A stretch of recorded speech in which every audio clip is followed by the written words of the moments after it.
Commerce axis IGNOU course. कैसे हैं आप सभी लोग? आई होप आप लोग अच्छे होंगे। ठीक है, हम लोग अपने इग्नू का कोर्स स्टार्ट करने जा रहे हैं, जो कि हमने बहुत पहले से स्टार्ट किया हुआ है। अभी स्टार्ट क्या करने जा रहे हैं, MCO 6 की। हमारी ये कौन सी क्लास है? थर्ड क्लास है भाई। आपको देखो MCO 6 की ज़्यादा क्लासेस लगेंगी। टॉपिक थोड़े बड़े हैं लेकिन पेपर बहुत ईजी है, स्कोरिंग पेपर है। आराम से 80+ स्कोर करोगे अगर क्लासेस अच्छे से देखे जाते हो तो। ठीक है, टॉपिक्स में एक एक आपको बताता जाऊँगा, क्लियरेंस भी करता जाऊँगा। आज आपका पहला पेपर हो गया, और जहाँ तक मुझे क्वेश्चन पेपर मिला है, मैंने देखा उसमें सारे क्वेश्चन MCO 3 के वही थे। मतलब 4 तो डायरेक्ट क्वेश्चन आ रखे थे जो मैंने आपको करवाए हुए थे, और जो बोले थे कि आप ये पढ़ के जाना टॉपिक्स। ठीक है, अगर आपके नहीं कर पाए भैया, मैं कुछ नहीं कर सकता, अब आपकी गलती है, आप लोग पढ़ के नहीं गए उस चीज़ को। मैंने आपको बोला था कि मैं सारे इंपॉर्टेंट टॉपिक्स करवाऊंगा। चलो ठीक है, अब जो हो गया सो हो गया, कोई बात नहीं। आप लोग का पेपर अच्छा ही हुआ होगा अगर आप लोग क्लासेस देखे गए होगे। ठीक है, आधा तो मतलब देखो, आप 3 से 4 क्वेश्चन तो कुछ थे ही नहीं उसमें, वो डायरेक्ट क्वेश्चन से जो हमने किए थे। हम लोग अब MCO 6 अपनी करते हैं, अब हम लोग फ्यूचर ओरिएंटेड लोग हैं भाई, हैं तो पास्ट को भूल जाते हैं। कोई बात नहीं, अगर आपका पेपर ज़्यादा अच्छा हुआ है तो बहुत खुशी मनाने की ज़रूरत नहीं है, क्योंकि आगे नहीं, अभी 5 पेपर और बाकी हैं। अगर आपका पेपर इतना अच्छा नहीं हुआ तो दुखी मनाने की जरूरत नहीं है, 5 पेपर और हैं, इनमें अच्छी मेहनत करो, अच्छा स्कोर करो। MCO 6 की मार्केटिंग मैनेजमेंट है। ज़्यादा क्लास बड़ी नहीं करेंगे, आज की छोटी क्लास रखेंगे। सबसे पहले हमारा क्वेश्चन है, define factors influencing price determination. ऐसे हमको फैक्टर्स बताने हैं जो क्या करते हैं, प्राइस डिटर्मिनेशन को कहीं ना कहीं इन्फ्लुएंस करते हैं। फिर हमारे क्या आते हैं, what are the basic methods of pricing determination. Basic methods बताने हैं किसके, प्राइस डिटर्मिनेशन के। फिर हमारे क्या आता है, objectives of pricing, important question है। ठीक है, how can we determine pricing of a new product. ठीक है, ये भी एक इंपॉर्टेंट क्वेश्चन है, 10 नंबर के क्वेश्चन बनने की चांसेस आते हैं। ठीक है, फिर हमारा क्या आता है, what do you mean by reset price maintenance. तो ये हमारा एक अच्छा क्वेश्चन है, 10 नंबर का क्वेश्चन आता ही आता है। और ये कोई एग्जामिनर मतलब जानबूझ के डालता है, क्योंकि बच्चे क्या करते हैं ना, ज़्यादातर इसको छोड़ के चले जाते हैं। ठीक है, तो आपको छोड़ के नहीं जाना, आप लोग पढ़ जाना, कोई बात नहीं। अगर क्वेश्चन स्किप करना है, समझ में नहीं आ रहा, तो आप कर देना। ठीक है, क्योंकि कोई ना कोई एक एक्स्ट्रा क्वेश्चन आएगा जो आप लोग क्या करोगे, इसमें कर दोगे। चलो आगे चलें। Define factors influencing price determination. तो देखो, हमारे ऐसे कौन से फैक्टर्स हैं जो क्या करते हैं, प्राइस डिटर्मिनेशन को हमारे इन्फ्लुएंस करते हैं। सबसे पहले हमारा क्या आता है, वैल्यू ऑफ द प्रोडक्ट। फिर हमारे इसमें क्या होता है कि भाई आप कोई भी वैल्यू उस प्रोडक्ट की देने के लिए राजी हो। कैसे, आपके पास में 4 तरीके के फ़ोन हैं, आईफोन है, वन प्लस है, मोटो है, और आपके पास लेनोवो है। आप सबसे ज़्यादा हाई वैल्यू किसकी दोगे, किसके लिए दोगे, मुझे बताओ आप। आईफोन के लिए दोगे ना, क्यों? क्योंकि आपके दिमाग में कहीं ना कहीं परसेप्शन बना हुआ, आपके दिमाग में वैल्यू बनी कि भाई इस वाले कंपनी का प्रोडक्ट अच्छा होता है, और जब मैं इसकी वैल्यू यानी पे करने के लिए राजी हूँ। फिर उसके बाद में वन प्लस को दोगे, फिर उसके बाद में मतलब हाईएस्ट नंबर में फिर हम मोटो को देंगे, और फिर सबसे कम हम किसको देंगे, लिनोवो को। क्यों? क्योंकि हमारे दिमाग में परसेप्शन ऐसे बना हुआ है, उसकी वैल्यू ऐसी बनी है प्रोडक्ट की। ठीक है, फिर हमारे क्या था, प्रोडक्ट की कॉस्ट। देखो, हमारी जो कंपनी जो प्रोडक्ट यहाँ पे बेचती है हमको, वो क्या करती है, कॉस्ट प्लस प्रॉफिट बेचती है, इक्वल्स टू क्या आता है, हमारा प्राइस आता है। ठीक है, कभी भी कॉस्ट इक्वल्स टू प्राइस नहीं होता, इस चीज़ को हमेशा याद रखना। कॉस्ट इक्वल्स टू प्राइस कभी भी नहीं होगा, हमेशा cost plus price profit equals to क्या होता है, तो हमारा प्राइस आता है। भले ही प्रॉफिट कितना मिनिमम रहे, बट कंपनी हमेशा प्रॉफिट अर्न करती ही करती है। क्योंकि अगर प्रॉफिट अर्न नहीं किया तो क्या होगा, कंपनी डूब जाएगी, बहुत लॉन्ग तक सस्टेन नहीं कर पाएगी। ठीक है, एट लास्ट जो बिजनेसमैन है वो क्या करने के लिए आया, प्रॉफिट ही अर्न करने के लिए आया है, और वो प्रॉफिट ही अर्न करना चाहता है। ठीक है, तो हमको यही होता है कि ये सिंपल सी चीज़ है, प्रोडक्ट में कॉस्ट में जो भी कुछ होगा उसके ऊपर हम लोग कहीं ना कहीं कुछ हद तक क्या करेंगे, अपना कॉस्ट को, प्रॉफिट को हम लोग अपना ऐड करके दे देंगे। ठीक है, फिर हमारा क्या आता है, कंपटीशन। तो देखो, कॉम्पिटिटर अगर आपका प्राइस को हाई रख रहा है, और आप लोग कॉम्पिटिटर में क्या करते हो, कंपटीशन में प्राइस को लो रखते हो। ठीक है, तो अगर आप लो रखते हो अपने उसको, कॉम्पिटिटर को, तो आप लोग क्या करोगे, मार्केट में भैया आउट हो जाओगे थोड़े दिनों में। क्यों? क्योंकि आपका ये सोचेगा आपका जो कस्टमर होगा कि भाई साहब यार कम प्राइस रख रहा है, कहीं ना कहीं घटिया ही प्राइस होगा। ठीक है, वहीं अगर आप ज़्यादा प्राइस रखोगे तो क्या सोचेगा, यार ये बड़ा हाई प्राइस है भैया, इतना कैसे ने कर दिया। ठीक है, तो फिर उसकी वजह से क्या होगा कि हमको इस तरीके से प्राइस रखना है जो हमारे कंपटीशन में क्या रहे, ना ज़्यादा रहे ना कम रहे। फिर हमारा क्या था, कंपनीज पॉलिसी। भैया कंपनी की पॉलिसी क्या है, आपकी प्रोडक्ट लाइफ साइकिल क्या है। अगर आपकी कंपनी इन शॉर्ट में ही प्रॉफिट को ज़्यादा अर्न करना चाहती है, तो आप लोग प्रॉफिट को क्या करो, हाई रख दो। अगर इन शॉर्ट में प्रॉफिट को कम रखना चाहती है मतलब इन शॉर्ट टर्म में, तो आप लोग उसको प्राइसेस को क्या कर दो, कम कर दो। ठीक है, ये क्या होता है हमारी कंपनी की पॉलिसीज होती है। गवर्नमेंट रेगुलेशन बहुत बड़ा रोल प्ले करती है। किस तरीके से, देखो जब कोरोना फैला पूरी इंडिया में, तो कोरोना ने क्या किया, कुछ दवाइयाँ हमारी ऐसी जैसे फेविक्विल हो गया, ठीक है, हमारी रेमडेसिविर हो गया, और फिर हमारी ऑक्सीजन के क्राइसिस हो गया। तो प्राइसेस इतने ज़्यादा हाई कर दिए गए, इतने ज़्यादा हाई कर दिए गए, 1,000 की दवाई 10,000 में, 12,000 में, 15,000, 20,000 रुपये में बिक रही है। यार मतलब लोगों का दिल खत्म हो गया। गवर्नमेंट आगे आई, गवर्नमेंट ने बोला आप ऐसे नहीं करोगे, आप हमको दवाइयाँ ला के दो, हम सेल करेंगे। एटलीस्ट दिल्ली में तो ऐसा ही हुआ था कि पुलिस वाले बैठते थे, ठीक है, आप लोग एमआरपी से ज़्यादा क्या करोगे, दवाइयाँ नहीं बेच पाओगे। बट मतलब मेरे को तो बहुत दुख होता है पर्सनली कि इतने लोग चले गए इन दवाइयों की वजह से, और जमाखोरों ने मतलब इतना प्रॉफिट अर्न किया कि यार मतलब कितने ही लोग चले गए। हाँ, गवर्नमेंट आंकड़ों में ही 4-5 लाख लोग चले गए, तो इन रियलिटी तो कितने लोग गए होंगे। खैर मतलब दुख की बात है, और लोगों में जो इंसानियत खत्म हुई उसकी भी एक बात थी। ये दिख गया कि मतलब कितना कलयुग है, लोग कितने नीचे तक गिर सकते हैं। पर्सनली लेवल पे जाके बोलूँ तो मैंने तो लोगों की हेल्प भी करनी चाहिए, और की भी थी कुछ लोगों की हेल्प, बट मुझसे भी जितना बना उतना था, क्योंकि यार कोरोना तो मेरे लिए भी था भाई, उतना ही जितना लोगों के लिए भी था। ठीक है, अगर आपके पास अभी नेक्स्ट अगर थर्ड वेव में चांस आती है किसी की भी हेल्प करने की, तो आप लोग प्लीज़ हेल्प करिए, और किसी से मतलब प्रॉफिट कमाने के लिए या फिर इस तरीके से कि इससे मुझे क्या फ़ायदा होगा, ये मत सोचो भाई। सबकी ज़िंदगी उसकी फैमिली के लिए बहुत ज़्यादा इंपॉर्टेंट है। लोगों में कहीं ना कहीं चीज़ खत्म हो गई। चलो यार मैं तो इमोशनल हो गया। तो आप देखो गवर्नमेंट रेगुलेशन क्या जरूरी है, तो गवर्नमेंट रेगुलेशन इसीलिए जरूरी थी कि जब फेबी फ्लू का इतना ज़्यादा मतलब ज़रूरत पड़ी, जो 1200 की दवाई 12, 15, 20 हज़ार रुपये में बिक रही थी, तो गवर्नमेंट ने उसको रेगुलेट किया। गवर्नमेंट ने उसको 1200 रुपये में दोबारा से लेके आई, और लोगों तक उसको पहुंचाने में क्या किया, मदद की। फिर हमारे क्या आता है अदर एलिमेंट्स ऑफ मार्केटिंग। तो अदर एलिमेंट्स ऑफ मार्केटिंग देखो बहुत सारी चीज़ें इसमें होती है, कि availability of raw material, emergency, ठीक है, ये सब चीज़ें हमारी किस में आती है, अदर एलिमेंट्स ऑफ मार्केटिंग, उसमें मार्केटिंग में आती हैं। ठीक है, देखो इसमें एक और चीज़ अगर मैं बोलूँ तो, ठीक है, जैसे कि हमारे क्या कंट्री का किसी के साथ में वॉर हो गया, अभी चाइना के साथ में हमने क्या देखा कि चाइना में जब डोकलाम में ये इशू हुआ हमारा, और सॉरी डोकलाम में कह रहा हूँ, जो हमारे लद्दाख में जो इशू हुआ था, तो उसकी वजह से क्या हुआ कि मतलब हमने क्या किया, चाइना से रॉ मटेरियल लेना बंद कर दिया। तो कहीं ना कहीं हमारे यहाँ पे जो इंडिया की जो इंडस्ट्रीज थी, जो रॉ मटेरियल ले रही थी चाइना से, वो भी इन्फ्लुएंस हुई, और उनके प्राइसेस हाई हो गए अपने आप ही। क्यों, उनके प्राइसेस हाई होना बहुत ही जाहिर सी बात है यार, क्योंकि जब आपको रॉ मटेरियल ही नहीं मिलेगा तो उसकी डिमांड तो उतनी की उतनी है, तो सप्लाई हमारी कम होगी। हम तो इकोनॉमिक्स पढ़े हुए हैं ना, हम तो कॉमर्स के स्टूडेंट्स हैं। ठीक है, आप लोग को इतना समझाने की जरूरत नहीं है। तो जब हमारे रॉ मटेरियल कम होगा तो क्या होगा, हमारे प्राइसेस भी हाई हो जाएंगे। ठीक है, तो ये सब क्या कहते हैं, हमारे प्राइस डिटरमाइन इन सब चीज़ों से होता है। अब हमारा क्वेश्चन क्या आता है, what are the basic methods of price determination. Important question है, अच्छा क्वेश्चन है, और ऊपर वाले क्वेश्चन के साथ में confusing question. Basic methods of price determination है, ये फैक्टर्स इन्फ्लुएंसिंग प्राइस डिटर्मिनेशन है। ठीक है, दोनों को याद रखना, अलग अलग है, कंफ्यूज होने की जरूरत नहीं है।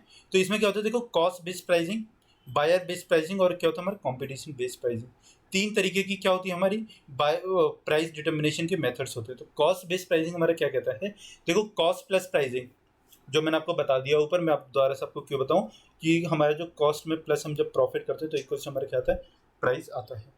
फिर हमारा दूसरा क्या आता है, ब्रेक इवन एनालिसिस, जो क्या होता है हमारा ब्रेक इवन एनालिसिस का मतलब क्या होता है, हमारा कॉस्ट इक्वल्स टू, एक्चुअली में ये होता है भैया, फिक्स्ड कॉस्ट इक्वल्स टू हमारा क्या होता है, हमारा जो भी कुछ अर्निंग हो रही होती है ना कंपनी से, वो होती है। ये हम MCO हमारी जो है फाइनेंस अकाउंटिंग की जो बुक है ना, फाइनेंशियल मैनेजमेंट की, उसमें पढ़ेंगे। ठीक है, उसमें आपको समझा दूंगा। बाकी आपको यही याद करना है, BEP का भी एक मोटिव होता है, और कॉस्ट प्लस प्राइसिंग में हमारा एक मोटिव होता है। ठीक है, किस में होता है, हमारे कॉस्ट बेस्ड प्राइसिंग आता है। फिर हमारा क्या आता है, बायर बेस्ड प्राइसिंग। तो बायर बेस्ड में देखो perceived value pricing. Perceived value pricing का मतलब क्या होता है, कि आप उसकी वैल्यू देने के लिए राजी हो। जो हमने वैल्यू बेस्ड प्राइसिंग पढ़ा था ना, कि आप उसकी वैल्यू देने के लिए, भैया हाँ कि मैं इसकी इतनी वैल्यू दे दूंगा, आप इसका इतना प्राइस कर दो। जैसे आईफोन के लिए अगर हम ज़्यादा प्राइस देने के लिए तैयार हैं, तभी तो उसका प्राइस इतना ज़्यादा है ना। फिर उसके अंदर क्या था हमारा डिफरेंशियल प्राइसिंग। तो डिफरेंशियल प्राइसिंग हमारा क्या कहता है, कि आपको कंपनी जो होती है ना, अलग अलग लेवल पे जाके अलग अलग प्राइसेस को क्या करती हैं, डिटरमाइन करती हैं। किस तरीके से, देखो आप चिप्स की पैकेट लेना कभी, या नॉर्मल मार्केट में 20 रुपये की आएगी, वहीं आप रेल में लेना तो 35 रुपये की आएगी, वहीं आप प्लेन में जाके लेना वो कितनी की आएगी, 50-60 रुपये की आएगी। किस तरीके से, क्योंकि यार देखो, क्योंकि उसका प्राइस कहीं ना कहीं बढ़ जाता है जब वो रेल में आती है ना, तो उसको रेलवे को मतलब IRCTC हालांकि बेचता है उसको, तो IRCTC जब बेचता है तो उसको इंडियन रेलवे को कुछ ना कुछ अपना प्रॉफिट देना पड़ता है उसमें से। ठीक है, तो जब उसको कुछ टैक्सेस पे करने पड़ेंगे, एक्स्ट्रा अपना प्रॉफिट देना पड़ जाएगा, तो 20 रुपये में नहीं ले पाएगा। तो वो क्या करेगा कि उसके ऊपर मतलब कि अपने प्राइस को ज़्यादा कर देगा। ठीक है, तो ज़्यादा करने के लिए वो क्या करवाता है, एक अपनी स्पेशल पैकिंग करवाता है। ठीक है, तो इसके लिए हम क्या कहते हैं, डिफरेंशियल प्राइसिंग हमारी जाती है। तो इसके अंदर देखो, अब एक और मैं इसका आपको एग्जांपल दूं बहुत अच्छे, जो आपने शायद नहीं भी सुना होगा अपनी ज़िंदगी में। तो ये हमने भी कहीं पढ़ा नहीं था, ये हमारे सर ने हमको बताया था, और तब मुझे पता लगा कि अच्छा ऐसा भी हुआ था। देखो क्या होता था पहले ज़माने में, जब मतलब मैकडी आया यहाँ पे इंडिया में, तो उसने 10 रुपये की जो बोतल आती थी ना उसकी, उसको 20 रुपये की अपनी दुकान में बेचता था। ठीक है, 10 रुपये की बोतल 20 रुपये की बेच रहे हो सर आप, और एमआरपी से ज़्यादा बेच रहे हो, ऐसे कैसे, ऐसे क्यों? क्योंकि उसको कहीं न कहीं ना उसमें लॉस हो रहा था। मतलब जब 10 रुपए की ना उसमें मतलब अपनी कॉस्ट को निकाल नहीं पा रहा था। ठीक है? तो लोगों ने बोला यार आप एमआरपी से ज़्यादा नहीं बेच सकते। तो केस कहाँ चला गया? हाई कोर्ट में चला गया। केस हाई कोर्ट में रहा, हाई कोर्ट में चलता रहा, सुप्रीम कोर्ट में गया। सुप्रीम कोर्ट की जजमेंट ने बोला कि आप लोग कुछ भी करो, बट आप एमआरपी से ज़्यादा नहीं बेच पाओगे, क्योंकि हमारी गवर्नमेंट ने क्या किया है? क्या किया है गवर्नमेंट ने? गवर्नमेंट ने बोला है कि भाई साहब आप लोग इसमें मतलब एमआरपी से ज़्यादा कभी भी नहीं बेच सकते, तो आप इस तरीके से उसको क्यों ज़्यादा बेच रहे हो? फिर तो ऐसे तो कोई हर कोई अपने अपने हिसाब से बेचने लग जाएगा। हर कोई कहेगा यार कि भैया कि यार मेरे को तो इसमें पड़ता नहीं खा रहा, मतलब मेरे को तो ये चीज़ महंगी लग पड़ रही है, मैं तो इसको इस तरीके से बेचूंगा। ठीक है, तो आप लोग क्या करोगे? तो आप लोग इस तरीके से नहीं बेच सकते, आप कुछ भी करो लेकिन आप प्राइस कम कम करो इसका। तो क्या किया मैकडी ने उसकी स्पेशल पैकिंग नहीं करवाई। मैकडी ने अपनी उसमें ग्लास में देना स्टार्ट कर दिया। ठीक है, तो जब मैकडी ने ग्लास में देना स्टार्ट कर दिया, तो उसने अपने हिसाब से उसमें क्या किया, प्राइस को लगा लिया। ठीक है, ये चीज़ समझाइए आपको। अब देखो, अब हमारा क्या था, competition based pricing. Competition based pricing बहुत ज़्यादा इंपॉर्टेंट है। अगर आपने बहुत ज़्यादा हाई प्राइस रखा, बहुत ज़्यादा लो प्राइस रखा, आप दोनों टाइम क्या करोगे, मार्केट से आउट हो जाओगे। तो आप लोग क्या करते हो, ज़्यादातर गोइंग रेट प्राइसिंग रखते हैं, मतलब जो हमारा कॉम्पिटिटर जो प्राइस चूज़ करता है, हम लोग भी हार कूद जाते हैं उसके साथ में, और वही प्राइस क्या करते हैं, डिटरमाइन कर देते हैं। फिर हमारा क्या होता है, सील्ड बिड प्राइसिंग। तो सील्ड बिड प्राइसिंग में क्या होता है, देखो कंपनी जो होती है ना, वो एकदम कूदती नहीं है मार्केट में आके।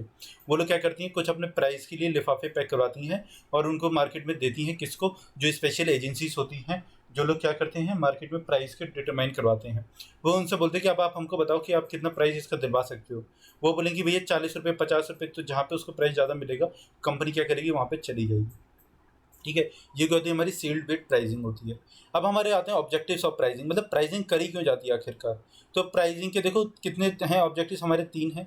प्रॉफिट ओरिएंटेड सबको पता है, सेल्स ओरिएंटेड यही पता है, कंपटीशन ओरिएंटेड ऑब्जेक्टिव्स। तो प्रॉफिट ओरिएंटेड ऑब्जेक्टिव्स हमारे क्या होते हैं कि करंट प्रॉफिट मैक्सिमाइजेशन, कि आपको क्या करना है, इन शॉर्ट में ही प्रॉफिट मैक्सिमाइजेशन कर लेना है। इसका मतलब ये होता है आप प्राइसिंग स्कीमिंग कर रहे हो। किस तरीके से? देखो जब फ्लिपकार्ट नया नया आया, फ्लिपकार्ट क्या करता था कि प्राइजेस को मतलब एकदम से आपको डिस्काउंट दिखाने लग जाता था। तो उस वजह से क्या होता था कि लोग भाग भाग के खरीदने लग जाते थे। तो ये हमारा क्या होता था, करंट प्रॉफिट मैक्सिमाइजेशन का एक केस था। ठीक है, मैं एडिडास की अगर बात करूं, या फिर अगर हम नाइकी वगैरह की बात करें, तो ये लोग क्या किए, पहले प्राइसेस बहुत ज़्यादा हाई रखते थे। अब इनके प्राइसेस आप देखोगे सब्सिक्वेंटली लो हैं। क्यों? क्योंकि इन्होंने क्या किया, पहले इतना प्रॉफिट इन्होंने अर्न कर लिया। अब इनका काम क्या है, अब इनका काम है कि अपने शेयर को मार्केट में क्या करना, बढ़ाना। ठीक है, फिर उसके बाद में क्या था हमारा, अचीविंग रिटर्न ऑन इन्वेस्टमेंट। अब ये बहुत ही ज़्यादा ईजी सी चीज़ है यार, कि रिटर्न ऑन इन्वेस्टमेंट आपको अचीव करना है, तो आप लोग उसके लिए क्या करते हो, अपने प्रॉफिट प्राइस को रखते हो। फिर हमारा क्या आता है, सेल्स से रिलेटेड। देखो कभी कभी आपने देखा होगा कि कुछ लोग सेल्स को क्या करते हैं, डिस्काउंट पे बेचने लग जाते हैं। मतलब सिर्फ और सिर्फ जितना उनका कॉस्ट होता है ना, उतने पे ही मार्केट में क्या करते हैं, गुड्स को अपने बेच देते हैं। क्यों? क्योंकि उनको सिर्फ और सिर्फ अपनी सेल्स निकालनी है, ना कि उनको क्या करना है, प्रॉफिट अर्न करना है। ठीक है, फिर हमारा दूसरा क्या था कि अपना मार्केट में शेयर को बढ़ाना। तो जब हम मार्केट में शेयर, मतलब शेयर मार्केट वाला शेयर नहीं है ये वाला शेयर है कि आप लोग अपना मतलब पहुंच बढ़ाओ, रीच बढ़ाओ। ठीक है, तो जब आपको मतलब अपना शेयर में अपने कॉम्पिटिटर से आगे निकलना है, तो कई बार आप लोग प्राइस को कम कर देते हो, तो आप लोग अपने कॉम्पिटिटर से आगे निकल जाते हो। फिर क्या होता है हमारा कंपटीशन ओरिएंटेड ऑब्जेक्टिव। तो इसमें क्या होता है, हमारा एक सर्वाइवल होता है, कि जब तक आपको अपने कॉम्पिटिटर से आगे निकलोगे कैसे, कि भैया आपको सर्वाइव भी करना है मार्केट में, तो आप लोग प्राइस को इतना हाई नहीं रख सकते। फिर क्या था हमारा, टू प्रिवेंट कंपटीशन। तो प्रिवेंट कंपटीशन में हमारा क्या मतलब होता है, कि हम लोग अपने कॉम्पिटिटर से प्राइस को कम रखें, सो दैट क्या हो, कि आप लोग अच्छे से मतलब मार्केट में सस्टेन कर जाओ।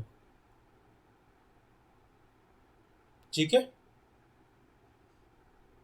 चलो आगे चले अपने क्वेश्चन पे। अब हमारा क्वेश्चन क्या आता है, how can we determine pricing of a new product. दो ही तरीके हैं, price skimming, price determination, price penetration, sorry. तो आप लोग इसमें कंफ्यूज नहीं होना यार। ठीक है, मेरे एक दोस्त था ना, वो मतलब कंफ्यूज हो गया, तो गलत आंसर लिखाया था। ठीक है, तो हमसे सबसे पहले क्या आता है, प्राइस स्कीमिंग। तो फिर प्राइस स्कीमिंग में मतलब क्या होता है कि आप स्टार्टिंग में जैसे ही आए, आपने क्या किया, प्राइस को बहुत ज़्यादा हाई कर दिया, ठीक है। जैसे आपने मार्केट में प्राइस को हाई किया तो आपका क्या होगा कि लोग क्या करेंगे, आपके प्राइस को खरीद मतलब प्रोडक्ट को खरीदेंगे कैसे कि यार ये तो प्राइस हाई है, तो क्या करेंगे कि एलीट क्लास हमारी जो होगी, एलीट क्लास जो होगी हमारी, वो क्या करेगी, वो खरीद लेगी, ठीक है। तो वो क्या करेगी, खरीदेगी, तो उसके पीछे पीछे लोग क्या करेंगे, लोग भी खरीद लेंगे। अब जब लोग उसको पीछे पीछे खरीदेंगे तो इससे क्या होता है ना कि कंपनी को तो हाई प्रॉफिट अर्न हो गया, ठीक है। कंपनी का शॉर्ट टर्म में ही प्राइस स्कीमिंग रखी जाती है, प्राइस स्कीमिंग कभी भी लॉन्ग टर्म ऑब्जेक्टिव नहीं होता, ठीक है। तो आप लोग इसको मतलब ये लिख के आ सकते हो, प्राइस स्कीमिंग क्या होती है, हमेशा शॉर्ट टर्म ड्यूरेशन के लिए होती है, लॉन्ग टर्म ड्यूरेशन के लिए नहीं होती, ठीक है।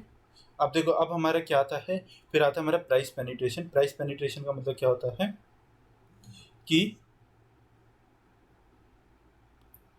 प्राइस पेनिट्रेशन का मतलब होता है कि हमारे प्राइस को आप लोग क्या करोगे, आप लोग क्या करोगे भाई कि प्राइस को लो इतना कर दोगे कि लोग भाग भाग के, मतलब भाग भाग के आपके ऊपर कूद पड़ेंगे। जैसे फ्लिपकार्ट जब आता ही आया था तो उसने क्या किया, ऑफलाइन मार्केट से इतना कम प्राइस करवा दिया, इतना कम प्राइस करवा दिया कि लोगों ने ऑफलाइन मार्केट ही जाना बंद करवा दिया, ऑनलाइन में सबके सब कूद पड़े।